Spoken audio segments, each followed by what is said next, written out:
আপনারা সবাই ভালো আছেন? আমাদের সিলেটের সমাজে একটা বিশেষ চালু আছে, সবাই যখন পূর্ণবাড়ি এলাকায় যাবে তখন সবাইকে সালাম দিবে। আমি সেই সালাম দিই, আমি মুসলমান হিসেবে সালাম দিয়েছি, আসসালামু আলাইকুম ওয়া রাহমাতুল্লাহ।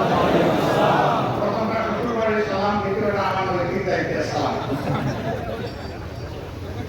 শুকর আল্লাহ তাআলা,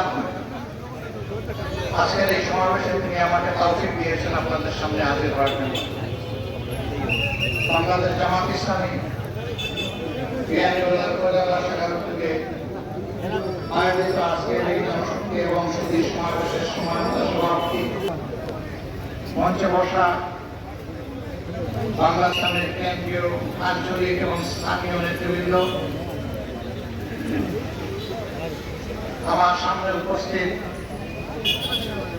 আমার কলিজার টুকরা প্রিয় সহকর্মী এবং সুধীবৃন্দ,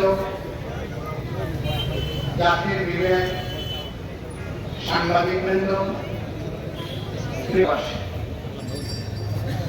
আল্লাহ তাআলার